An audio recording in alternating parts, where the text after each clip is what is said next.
Alright, so I thought I'd do a quick update video. First and foremost, UltraHDMI pre-orders are ongoing right now. I did not have time to make and post a video Friday when I started the sale, and they're already half gone. I'm only going to be able to do 200 this round. I wanted to do a lot more, but it's really not up to me. So I think there's just over 100 left. So hurry up and go to the site and get yours in if you want an UltraHDMI kit. And there's no restrictions on this one. It's not one per customer or anything like that. So buy as many as you want. I'm trying to hurry up and get them sold so I can get the money to Marshall so he can order them. I'm guessing 2 months until we get them in. I'm not sure. This is my first pre-order with Marshall, so no ETAs yet.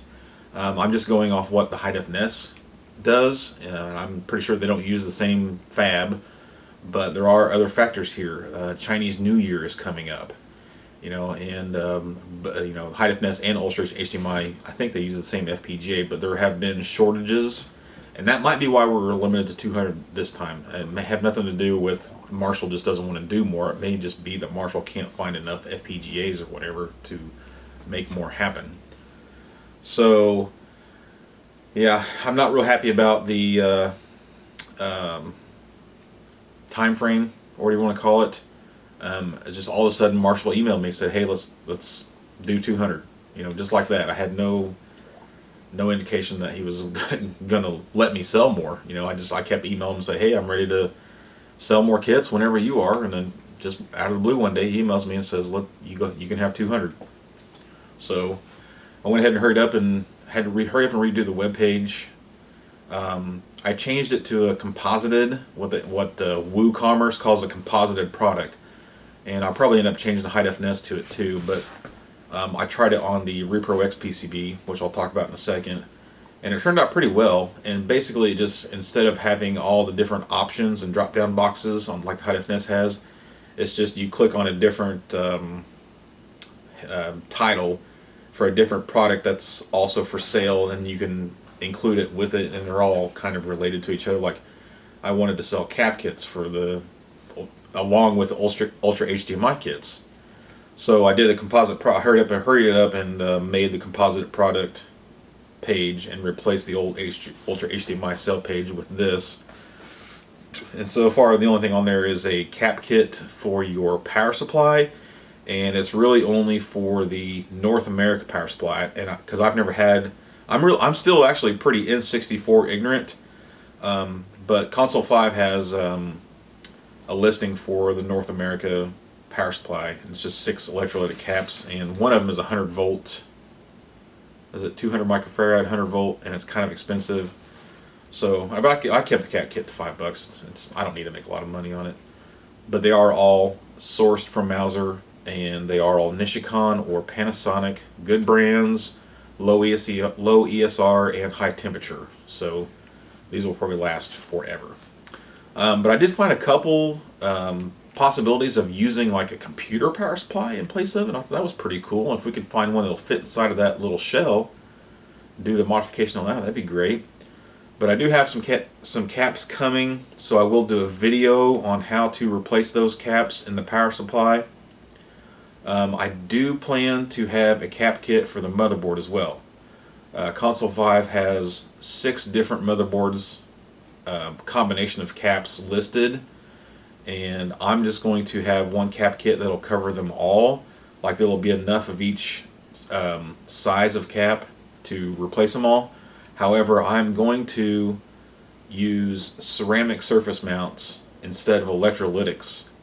Been doing this with the Turbo Duo for a very long time. As a matter of fact, I might start selling that cap kit as well, and it works phenomenally. And as far as I know, most of these electrolytic caps in the NES or in the N64 are just power bypass, so it's not going to affect anything.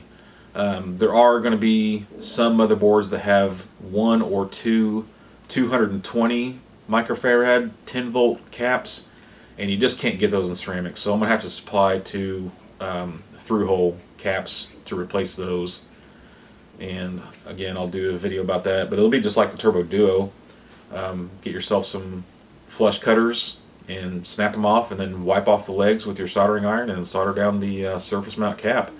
The great thing about it is they'll never leak, and if they don't leak, then they won't eat traces.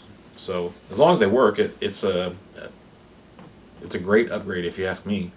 Now, I honestly have not heard, this is just because, mostly because I'm N64 ignorant, I have not heard of bad caps in the power supply or the motherboard, but they are still electrolyte caps. Even if they're a very good brand, they're only going to last for so long, and they eventually will leak and fail and ruin stuff. So replace them before they go bad. Okay, so on to more news. Let's talk about the Repro X PCB. For those that don't know, I've been working on this project for a very long time.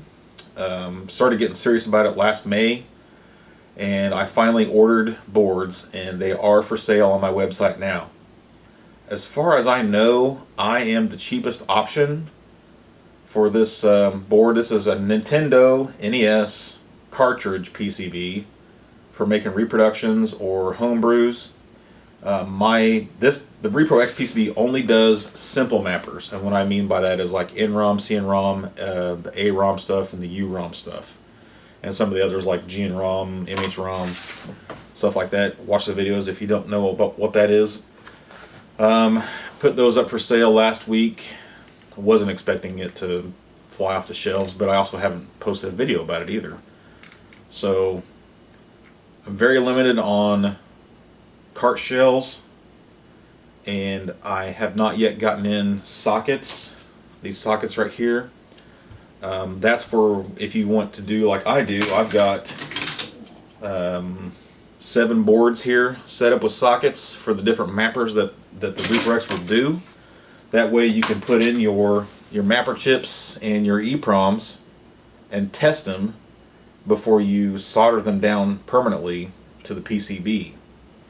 That way you know if the game works, then it's probably safe to solder the EPROMs to the PCB. So those sockets, the 32 pin and the 14 and 16 pin sockets should be in about a month. I had to order them from China. I couldn't find them anywhere in the US that were cheap enough to make it worthwhile. But I do have programmed CIC chips, CIC clone chips, and I do have a bunch of 161 and 32 chips, 74HC 161 and 32 mapper chips.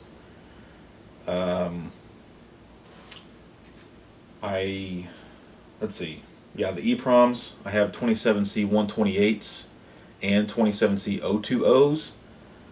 Big difference there is the pinout, the number of pins. The 128 is a 28 pin, and the 020 is a 32 pin, and basically it's just a little bit easier to use the 28 pin chips.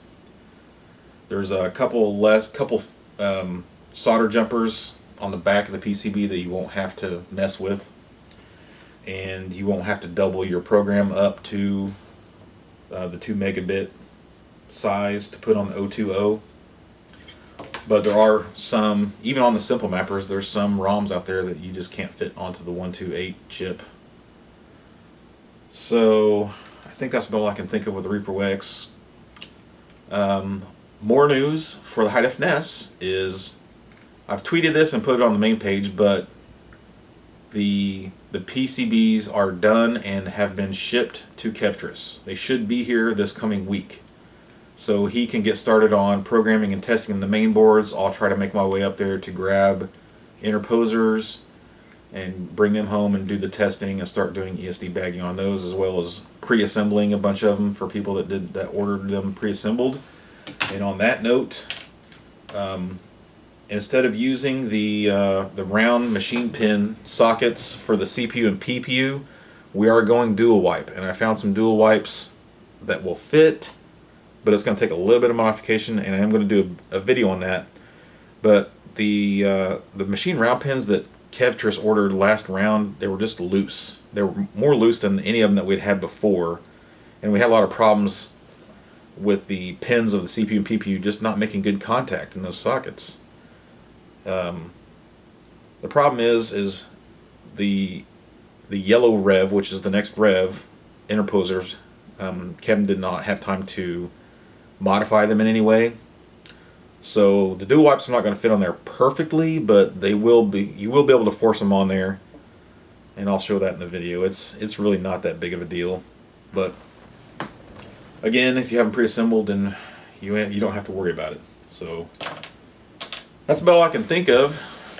Like I said, go to the website, order your UltraHDMI. Probably be a couple months before those ship because it is a pre-order. I've already canceled like 4 people today because one said, well, I didn't realize this wasn't an install service. What? I think that's because Badass Consoles is selling, he's actually selling some right now too, for $180 installed. So that's kit and installation, so you'll end up sending your console to him to do the install. I'm not doing that. I've already got it set up to where I have a list of preferred recommended modders. They're linked in the sale page and in other places on the website. They're guys that I've handpicked that I think will do a good job for you if you want somebody else to do your install. If you can't do it, I'm not doing them. I'm kind of out of that for now. I just got burnt out on the NES RGB, and I just found other things I like doing better than doing install work. That's all there is to it. So check out the Repro X PCB if you want to do repros and whatnot. I think it's cheaper than any option out there right now, and it's probably just a little bit simpler and better design. You can watch those videos too, and I'll keep you up to date on high def NES action this week. Thinking about doing some live streaming at some point. I do have a Twitch account now, but I don't know if that's a big thing. Let me know if you want to watch me on Twitch do stuff live. It'll probably be stuff that I end up putting on YouTube anyway, just an edited version, not a live version. But I was watching Badass Consoles do an install just for a few minutes on Twitch, and it just didn't seem that interesting because, and I understand why, you know, he's sitting there switching between doing work and reading the what do you want to call it on the side, the feed of messages and whatnot, trying to reply to those people, and that can get a bit tedious. You know, just a lot of dead space. You know, and I only had one camera view, and there's nothing down here was changing, so it was just kind of boring. I didn't know if that's something that people would actually be interested in being involved in. It'd be better if it was more interactive verbally instead of text-wise, but I still haven't even set up my stuff in here to do like Skyping or whatever, and I really need to do that just so I can, you know, maybe have people on for interviews or whatnot. So that's all the updates I can think of for now. Oh, there is one last thing. I just watched a video today from Brian's Mobile One. I watch a lot of car repair videos, and according to him, subscribing to my channel doesn't mean much anymore unless you hit the bell and change your settings to be notified via email or whatever that a new video is out. I guess YouTube changed something, and I know there's been a big debacle lately about the subscriber thing, but maybe that's one of the things that has changed that people need to be aware of, is that you will not be notified of a new video unless you hit the notification bell and change your settings in there. So go check that out too. Later.